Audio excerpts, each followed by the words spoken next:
I'm happy to reckon that there is good progress. Good progress in the sense that the infrastructure that has been rolled out is adequate enough to show not only the viability of the project but to, to, to, to, to make us see the returns of the same. We had to sort out the challenges that were here. One challenge was the intake that was terribly silted every other time. And that is why government pushed and established or came up with a new intake, complete with a pumping station that would enable to enable this project to continue and get water uninterrupted.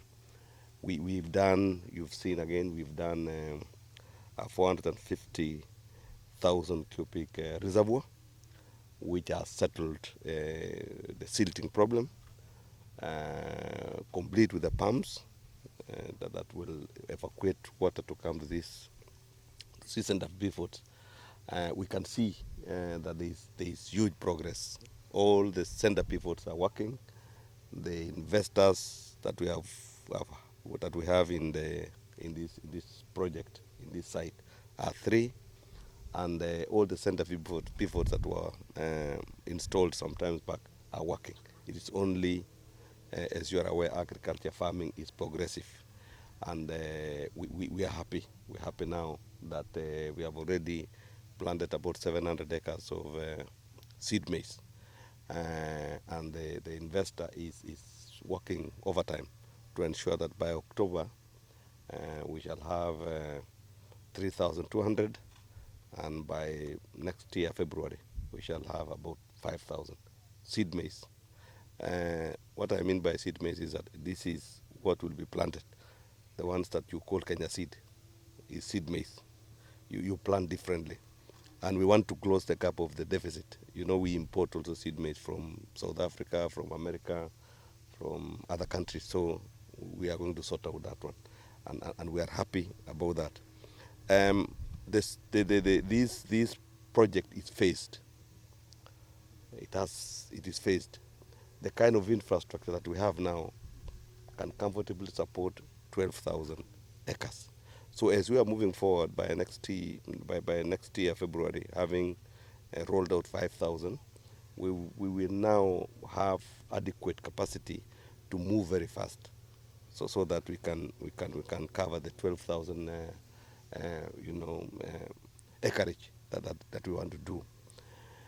We also have plans to come up with the dam. The designs have been done. Shortly, the construction will start, and that will give us 200,000 acres of cover here.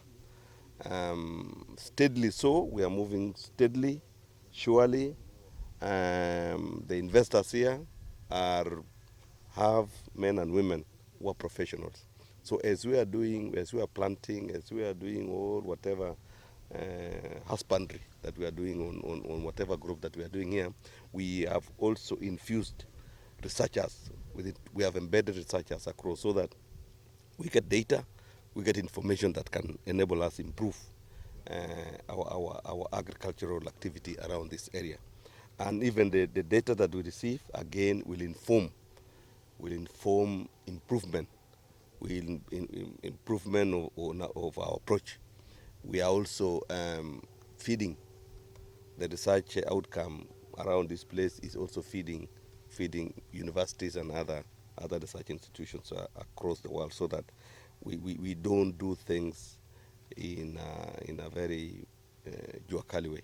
We want to do these things professionally so that we leverage on the gains that we have done. At the same time, we make sure that this project steadily takes a trajectory that was expected. And after 200,000 acres that we envisage to cover after the main dam that will be constructed just near in Savo, I think it's around Savo National Park, and we have done the feasibility, and we are realizing that it is possible to hold the water through a pipeline from High Grand Falls towards Galana, especially the northern part, where now if we get that adequate source of water combined with this other one, we shall for sure hit the 1 million acres cover. So we are on course. Simply put, we are on course. We are looking at maize. We are looking at animal feed, and we are really going out there,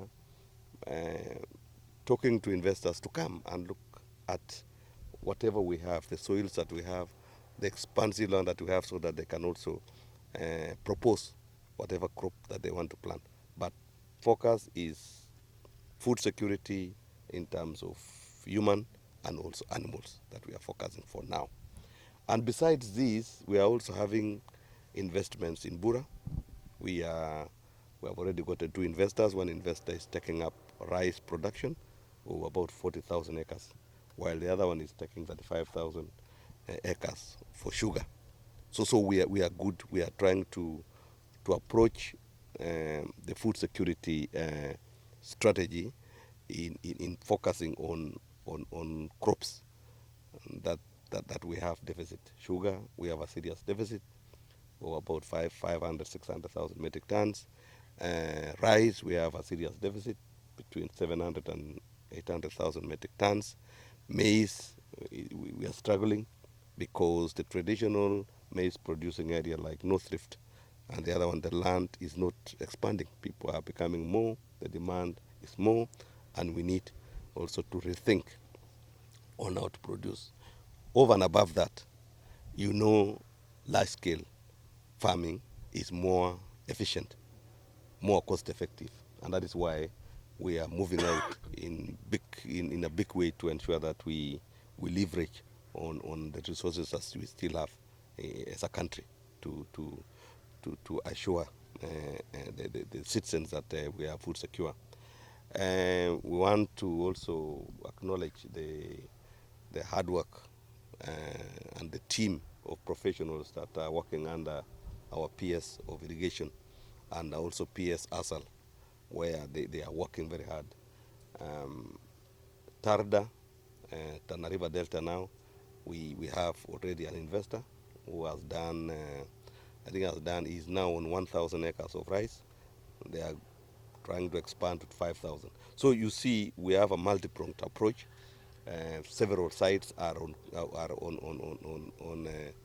production process, and we are going to ensure that within the shortest time possible, 3-5 years, we want to be a net exporter of rice, we want to be a net exporter of sugar, and we need to be adequately covered with the production of maize that we do here.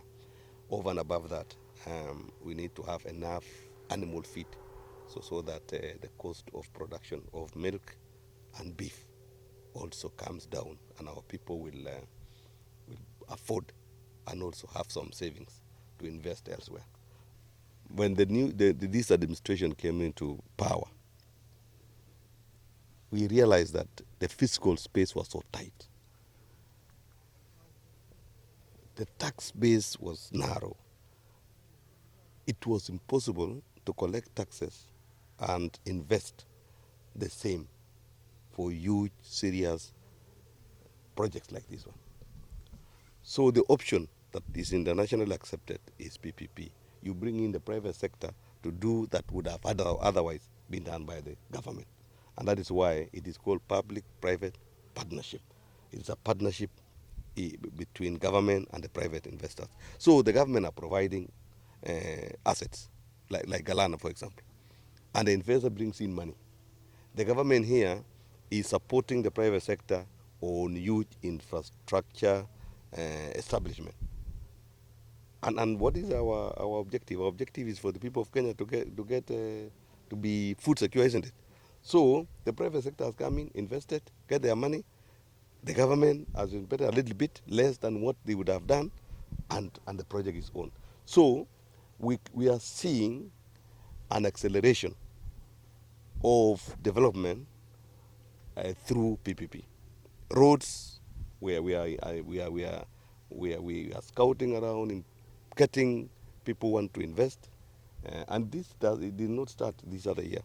It started even expressway, Nairobi Expressway is PPP. And we are now putting another PPP from Rironi to Mausami to Malaba. There is also a discussion to have a PPP construction of a road from Mombasa to Nairobi. So PPP model of investment that private sector are encouraged to put in their money, while government are providing infrastructure and support, is where we need to go as a country.